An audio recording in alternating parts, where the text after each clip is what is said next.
तो चलिए सीधे शुरू करते हैं। आज की इस चर्चा में हम एक ऐसे विषय पर बात करने वाले हैं जो सीधे तौर पर हमारे कल से जुड़ा है, हरियाली के प्रहरी।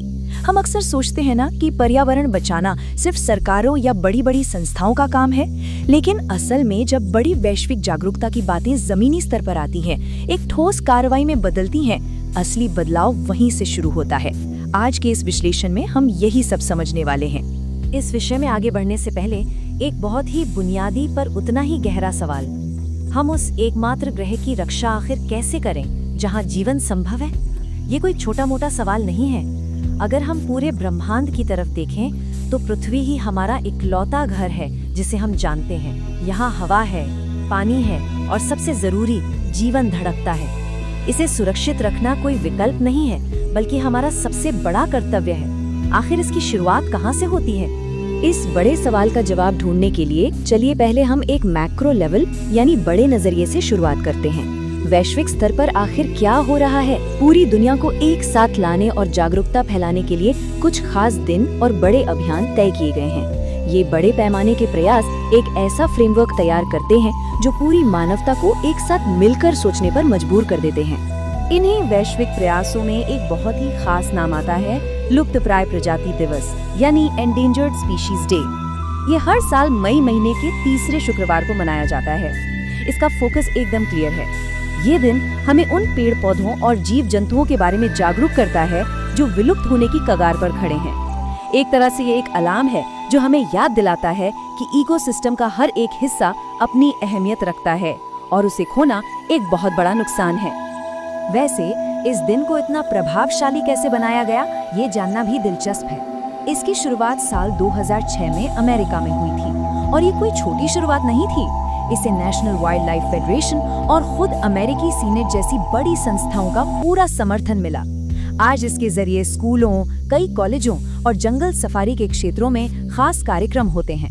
मतलब सिर्फ किताबी ज्ञान नहीं, बल्कि प्रैक्टिकल तरीके से लोगों को वन्य जीवों की अहमियत समझाई जाती है। अब आते हैं एक और बेहद जरूरी ग्लोबल मूवमेंट पर, और वो है पृथ्वी दिवस यानी अर्थ डे। इसे हर साल 22 अप्रैल को मनाया जाता है। अब देखिए, जहां लुप्तप्राय प्रजाति दिवस का पूरा फोकस विशिष्ट जीवों और वनस्पतियों पर होता है, वहीं अर्थ डे का दायरा काफी बड़ा है। ये दिन प्रदूषण और पर्यावरण को हो रहे लगातार नुकसान के खिलाफ एक आवाज उठाने का मौका है। ये पूरे ग्रह की सेहत को बचाने के लिए एक सामूहिक पुकार है। ये जानकर शायद थोड़ी हैरानी हो कि ये आंदोलन कितना पुराना है, 1970। जी हाँ, ये वो साल था जब अमेरिका में पहली बार पृथ्वी दिवस मनाया गया था। इसकी शुरुआत अमेरिकी सीनेटर गेलॉर्ड नेल्सन ने की थी। जरा सोचिए, दशकों पहले ही लोगों ने भांप लिया था कि पर्यावरण पर कितना बड़ा खतरा मंडरा रहा है, और तभी एक इतने मजबूत अभियान की नींव रखी गई थी। और अगर आज की बात करें तो आंकड़े सच में काफी सकारात्मक तस्वीर पेश करते हैं। 190 से ज्यादा देश। 1970 में अमेरिका से शुरू हुई ये पहल आज एक ग्लोबल लहर बन चुकी है। आज 190 से भी अधिक देशों में करोड़ों लोग पृथ्वी दिवस का हिस्सा बनते हैं। पेड़ लगाना, प्लास्टिक कम करना, पानी बचाना, ये सभी आज ग्लोबल मैसेज बन चुके हैं। ये साफ दिखाता है कि पर्यावरण बचाने का एक सच्चा विचार भौगोलिक सीमाओं को कितनी आसानी से पार कर सकता है। तो अगर हम इन दोनों दिनों की तुलना करें तो समझ आता है कि ये दोनों एक दूसरे के पूरक हैं। एक तरफ लुप्त प्रजाति दिवस है जिसका लेजर फोकस सिर्फ और सिर्फ विशिष्ट जीवों और वनस्पतियों को बचाने पर है, और दूसरी तरफ पृथ्वी दिवस है जो एक बड़े छाते की तरह सामान्य प्रदूषण से लड़ने और पूरे ग्रह की सेहत को सुधारने पर ध्यान देता है। मजे की बात यह है कि विशिष्ट प्रजातियों का संरक्षण आखिरकार हमारे पूरे इकोसिस्टम की ही तो रक्षा करता है। खैर, अब तक तो हमने वैश्विक डेटा और बड़ी बड़ी संस्थागत बातों पर चर्चा की। अब थोड़ा जमीन पर आते हैं। छोटा कदम, बड़ी सुरक्षा। आइए देखते हैं कि कैसे एक आम इंसान की छोटी सी कोशिश इन बड़े ग्लोबल आंकड़ों को सच्चाई में बदल सकती है। इसके लिए हम चलते हैं आरव के पास। आरव एक युवा लड़का है जिसे जानवरों और पक्षियों से बेहद लगाव है, लेकिन उसका गांव एक अजीब और डरावने पर्यावरणीय बदलाव से गुजर रहा था। गांव के पास का जंगल लगातार कट रहा था और इसका असर एकदम सामने था। बेचारे पक्षियों के घोंसले उजड़ रहे थे और अपना प्राकृतिक घर छिन जाने के कारण जानवर परेशान होकर गांव के अंदर आने लगे थे। ये सब कोई किताबी बातें नहीं थी, ये सीधे तौर पर उनके अपने घर के पिछवाड़े में हो रहा विनाश था। असली टर्निंग पॉइंट तब आया जब आरव के स्कूल में एक क्लास चल रही थी। शिक्षकों ने एक बेहद गंभीर सच्चाई सबके सामने रखी। उन्होंने चेतावनी दी कि कई जीव जंतु अब लुप्त प्राय हो चुके हैं और अगर तुरंत कुछ नहीं किया गया तो वो हमेशा के लिए गायब हो जाएंगे। बस यही वो पल था। एक आम सी क्लास ने आरव के दिमाग में एक चिंगारी जला दी, जिसने उसे अंदर तक झकझोर कर रख दिया। लेकिन इस कहानी की सबसे अच्छी बात यह है कि आरव सिर्फ परेशान होकर नहीं रुका।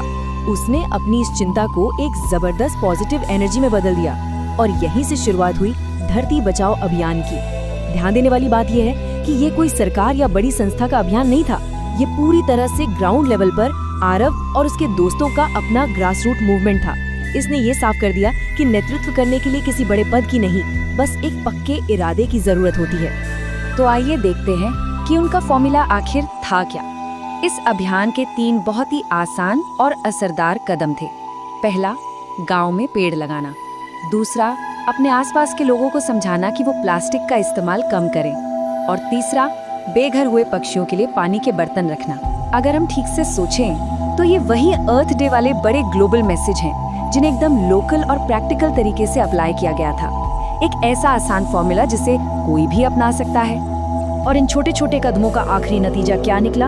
एक जबरदस्त रिपल इफेक्ट। आरव और उसके दोस्तों का जुनून देखकर गांव के बाकी लोग भी प्रेरित हुए और इस अभियान से जुड़ गए।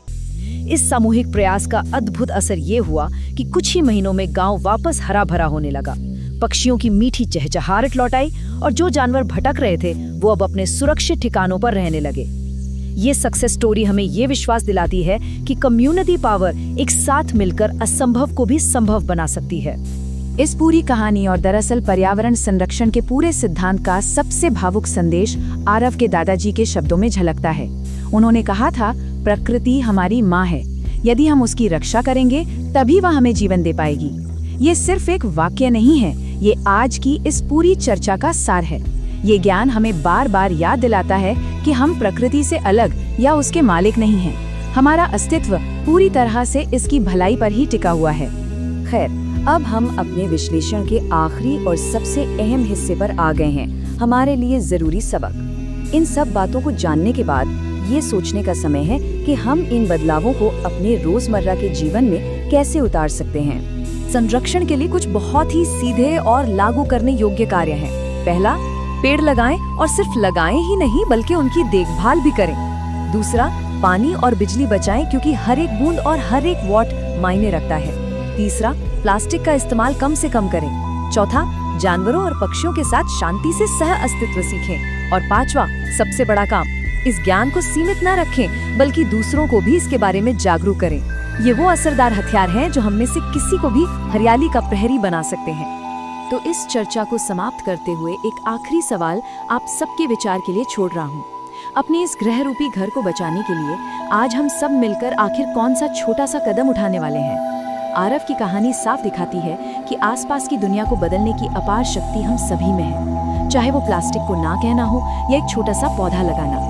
आज का ये पूरा सेशन सिर्फ जानकारी देने के लिए नहीं था, ये एक सीधा इन्विटेशन है एक्शन लेने के लिए। सच में सोचने वाली बात ये है कि ये बदलाव हम आखिर कब से शुरू कर रहे हैं। साथ जुड़ने के लिए बहुत बहुत शुक्रिया।